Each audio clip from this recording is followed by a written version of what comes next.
ஏன்டா ஏன்டா இவ்வளவு அநியாயம் பண்றீங்க? ப்ரோமோல ஹைப் ஏத்துறங்கிற பேர்ல எங்களெல்லாம் வெறியேத்திட்டு இருக்கீங்க அப்படின்னு தான் சொல்லணும். இப்போ மக்களே நம்ம வந்து என்ன பண்றோம், சும்மா லைவ் பார்த்துட்டு இருப்போம். இப்போ ப்ரோமோல ஒரு விஷயம் வருது அப்படின்னா அதை நம்ம போய் நிறைய பேர் என்ன பண்ணுவோம், ஆர்வமா போய் பார்க்கணும், என்னமோ நடந்திருக்கு அப்படின்னு சொல்லி பார்க்கணும், போய் பார்ப்போம் இல்லையா? அந்த மாதிரி ஒரு தெல்லவாரித்தனத்தை இவங்க பண்ணிட்டு இருக்காங்க அப்படின்னு தான் சொல்லணும்.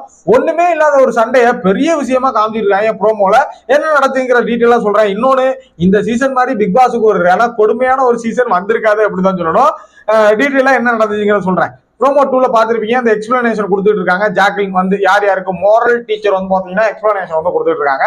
இந்த மோரல் டீச்சர் வந்து பாத்தீங்கன்னா கூப்பிட்டு பிக் பாஸே கூப்பிட்டு இவங்க ஒரு கருமத்தையும் பண்ண மாட்டாங்க போல இருக்கு, நம்மளே ஏதாவது ஒண்ணு கொடுத்து பண்ண சொல்லுவோம் அப்படின்னு சொல்லிட்டு, நீங்க அங்கிருந்து பிரான்ஸ் வந்து கத்துக்கிட்டதெல்லாம் போதும், நீங்க டீச்சர் எடுத்த லட்சணம் எல்லாம் போதும், நாங்க சொல்றதை பண்ணுங்க அப்படிங்கிற மாதிரி என்ன சொல்றாங்க, ஒவ்வொருத்தரை பத்தி ஒவ்வொருத்தவங்க நடத்தையை பத்தி நீங்க வந்து சொல்லுங்க, மாரல் கத்து கொடுங்க. அதாவது எப்படின்னா மாரல் கத்து கொடுங்க அப்படின்னா இவங்க எதை மாத்திக்கிட்டா நல்லா இருக்கும்னா ஆஸ் எ டீச்சரா நீங்க வந்து ஒவ்வொருத்தரா கூப்பிட்டு சொல்லுங்கன்னு இவங்களே கண்டென்ட் கிரியேட் பண்ணி கொடுக்குறாங்க. ஏதாவது பண்ணி தொலைங்கடா அப்படிங்கிற மாதிரி இவங்களே ஒரு விஷயத்த கண்டென்ட் பண்ணி கொடுக்குறாங்க. ஸோ அந்த மாதிரி ஒரு விஷயம் வந்து பாத்தீங்கன்னா இப்போ ஜாக்லின் வந்து பேசும்போது இந்த செகண்ட் ப்ரோமோ வந்து நடந்திருக்கு. இந்த செகண்ட் ப்ரோமோல ஒவ்வொருத்தரும் ஒவ்வொரு விஷயம் அதை ஷார்ட் அண்ட் ஸ்வீட்டா சொல்லிடுற, யார் யாருக்கு என்னென்ன சொன்னாங்க அப்படிங்கிறத நீங்க எபிசோட்ல பார்த்தாலும் இதை முழுசா பார்க்க முடியாது. அதனால ஷார்ட் அண்ட் ஸ்வீட்டா யார் யாருக்கு என்னென்ன சொன்னாங்க அப்படிங்கிறது சொல்லிடுறேன். தீபக் வந்து பாத்தீங்கன்னா ஸ்ட்ரைட்டாவே அடிச்சிட்டாங்க. பட் தீபக் கொஞ்சம் ஒஸ்டா தான் பண்ணிட்டு இருக்காரு. சும்மா டீச்சர் பேசுவோம் அமைதியா விட்டுட்டு வேலையை பார்க்கலாம், அதை நான் தான் பேசுறது கொஞ்சம் இதா தான் இருக்கு. சோ தீபக் வந்து பாத்தீங்கன்னா எழுத்து பேசியிருந்தாரா, தீபக்கு ஒரே வார்த்தை, கட்டுறது கையளவு கல்லாளது உலக அளவு அப்படிங்கிற ஒரு பாயிண்ட் இருக்கு இல்லையா, நீ ஓவரா எல்லாம் தெரிஞ்ச மாதிரி பேசிட்டு இருக்காத அப்படிங்கிற மாதிரி ஒரு பாயிண்ட் வந்து ஜாக்லின் முடிச்சிருக்காங்க. தர்சிகாவுக்கு வந்து ஸ்ட்ராட்டஜி மட்டும் போடக்கூடாது, கேம்லயே ஏதாவது பண்ணும், ஸ்ட்ராட்டஜியை போட்டு உட்காந்துட கூடாது அப்படிங்கிற மாதிரி ஒரு பாயிண்ட். ஆனந்திக்கு வந்து பாத்தீங்கன்னா சிம்பிளா பேசணும், வள கொலன்னு இழுக்க கூடாது அப்படின்னு வந்து சொல்லி பிடிச்சிருக்காங்க. வாஸ்தவம் தான், மக்களுடைய கருத்துல இருந்து ஒரு விஷயத்த வந்து சொல்லியிருக்காங்க. மிக்க நன்றி ஜாக்லின் இந்த வார்த்தையை சொன்னதுக்கு.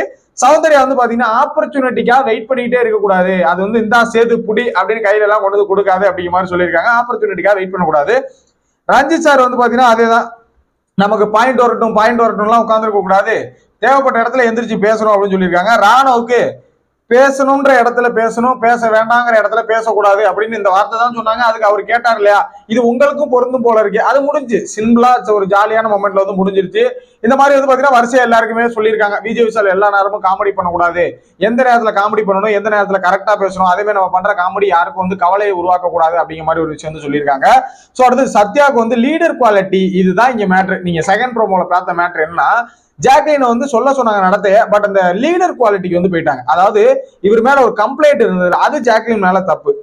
ஒருத்தர் வந்து ஒரு இது கிடைக்குதுன்னா ஒருத்தரோட மேனஸ், அதாவது மோரல் கத்துக் கொடுக்கணும், அவங்களுக்கு ஒரு நல்ல நடைமுறையை கத்துக் கொடுக்கணும், அதுதான் கத்துக் கொடுக்கணும். பட் இவங்க போய் என்ன சொல்றாங்க அப்படின்னா, கேப்டன்சி டாஸ்க்ல அவர் மேல ஒரு அலிகேஷன் வச்சாங்க, அது என் மேல தப்பு கிடையாதுங்கிற பாயிண்ட் ஆஃப் வியூல சத்யா நிக்கிறாரு. சோ அப்படி நிக்கிற இடத்துல போயிட்டு தேவையில்லாம ஜாக்லின் போய் நீங்க அந்த லீடர் குவாலிட்டியை சரியா பயன்படுத்தலன்னு சொன்னா, இது பர்சனலா ஜாக்லின் வெளியே வந்து டீச்சரா சொன்ன மாதிரி இல்ல, ஜாக்லினா ஒரு விஷயத்தை வந்து அக்யூசேஷன் பண்ண மாதிரி இருந்துச்சு. ஸோ அதனால அதை என்னால கேட்க முடியாது அப்படிங்கிற மாதிரி அந்த கேரக்டரா இருக்கக்கூடிய சத்யா வந்து எழுந்திரிச்சு வெளில போனாரு. திருப்பி அருண்லாம் வந்து சரி விடு சின்ன பையன் தானே, நீ இப்போ படிக்கிற பையன் தானே, கிளாஸ் எல்லாம் கட்டடிக்க கூடாதுன்னு ஒரு பிரின்சிபல் ரோல் என்ன பண்ணுவாங்களோ அதை சொல்லி போய் மன்னிப்பு கேட்டுட்டு உட்காரு அப்படிங்கிற மாதிரி சொல்லி உட்கார வச்சிருக்காங்க.